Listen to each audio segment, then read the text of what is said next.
Hello guys, మనం ఈరోజు సోషల్కి సంబంధించి టెట్కి ప్రిపరేషన్లో ఫస్ట్ దిక్కులు అనే టాపిక్ గురించి డిస్కస్ చేసుకుంటున్నాం. దిక్కులు వచ్చేసి 6th ఉంటుంది, 7th ఉంటుంది, 8th ఉంటుంది, 3 క్లాసెస్లో ఉంటుంది.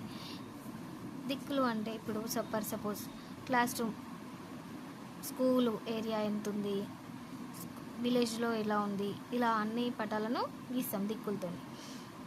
పాఠంలో పాఠశాల, ఆసుపత్రి, పార్క్ వంటి వాటిని గుర్తులతో సూచించవచ్చు. పటంలో ఏంటిదంటే మనం నార్మల్గా ఒక విలేజ్ తీసాం, ఆ విలేజ్లో స్కూల్ ఎక్కడుంది, హాస్పిటల్ ఎక్కడుంది, పార్క్ అనేది ఎక్కడుంది, అలాంటి వాటిని సపోజ్ పాఠశాలను వచ్చేసి ఏ సింబల్తో చూపిస్తారు, హాస్పిటల్ వచ్చేసి ఇట్లా ప్లస్ సింబల్తో, పార్కుని ఇలా చూపిస్తారు అని నేర్చుకుంటాం.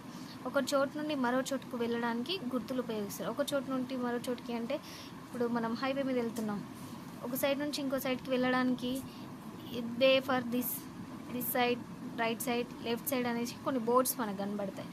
నెక్స్ట్, దిక్కులు ఉనికి. దిక్కు అనేది ఒక ప్రదేశాన్ని సాపేక్షంగా ఒక స్థానం నుండి పోల్చి చెప్పేది. దిక్కు అనేది ఒక ప్రదేశాన్ని సాపేక్షంగా అంటే మనం ఇక్కడ ఉన్నాం, అక్కడెక్కడ ఉన్న ప్లేస్ గురించి మనం పోల్చి చెప్పుకుంటాం. ఇక్కడ సపోజ్ మనం ఇక్కడ ఉన్నాం, మనం ఇక్కడ ఉండి మన నియర్ బైలో ఏదైనా ప్లేస్ సపోజ్ అక్కడెక్కడో ఉంది, దాన్ని ఎలా పోల్చి చెప్పుకోవాలనేసి ఎక్కడో ఉన్న రాష్ట్రాన్ని, దేశాన్ని, లేదంటే ఏదైనా పర్వతాలను గురించి పోల్చుకొని చెప్పుకుంటాం. ఉదయిస్తున్న సూర్యునికి ఎదురుగా నిల్చున్నప్పుడు మనం వచ్చేసి ఇప్పుడు ఇటు సైడ్ నిల్చున్నాం, ఉదయిస్తున్న సూర్యుడు ఎటుంటాడు, తూర్పు సైడ్ ఉంటుంది. ముఖానికి ఎదురుగా ఏముంటుంది, తూర్పు సైడ్ ఉంటుంది. వెనుక భాగంలో మన వెనకాల పడమర ఉంటుంది. కుడి చేతిలో దక్షిణం ఉంటుంది, ఎడమ చేతిలో ఉత్తరం ఉంటుంది. ఇక్కడ అదే చూస్తున్నాం. ఇక్కడ మనం నిల్చున్నాం అనుకోండి, ఇక్కడ మనం నిల్చున్నాం, మన ఫేస్ అటు పెట్టాం, మన వెనకాల దక్షిణం ఉంది. మనం ఇక్కడ నిల్చుంటాం, మనం ఇక్కడ నిల్చుంటే ఇటు ఫేస్ పెట్టాం, ఇటు ఫేస్ పెడితే మన వెనకాల పడమర ఉంటుంది. మనకి ఎడమ చేతి సైడు ఉత్తరం ఉంటుంది, మనకు కుడి చేతి సైడు దక్షిణం ఉంటుంది.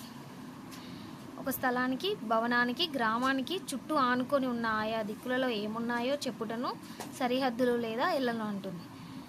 ఇక్కడ ఏమంటున్నాడు, సరిహద్దులు లేదా ఎల్లలు. ఎల్లలు అంటే బౌండరీస్.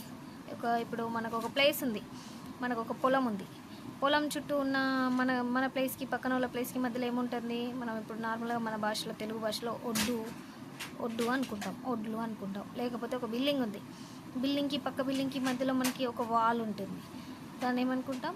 లేదా ఒక ఫ్లాట్ ఉంది, ఫ్లాట్ ఏరియాకి చుట్టూ మనము ఏం చేస్తాం, ఇనుప కంచో, లేదంటే ఐరన్ రాడ్స్, లేదంటే సిమెంట్ రాడ్స్ అలాంటివి పాతుకుంటాం. ఒకరి నుంచి మనం ఇంకొకరు వచ్చి మన ప్లేస్ ఆక్యుపై చేయకుండా. సో దాన్ని ఆ సరిహద్దులు ఉంటుంది. లేదా ఒక స్టేట్ నుంచి ఇంకో స్టేట్కి వెళ్ళేదాన్ని ఏమంటారు, ఇప్పుడు తెలంగాణకి ఇంకో స్టేట్కి మధ్యలో ఉన్నదాన్ని బౌండరీస్. సో అది స్టేట్ బౌండరీస్ కింద వస్తుంది. సరిహద్దుల ఆధారంగా ఒక ప్రాంతం, స్థలం, కట్టడం యొక్క ఉనికిని గుర్తించవచ్చు. సరిహద్దుల ఆధారంగా ఒక ప్రాంతం, ఒక ప్లేస్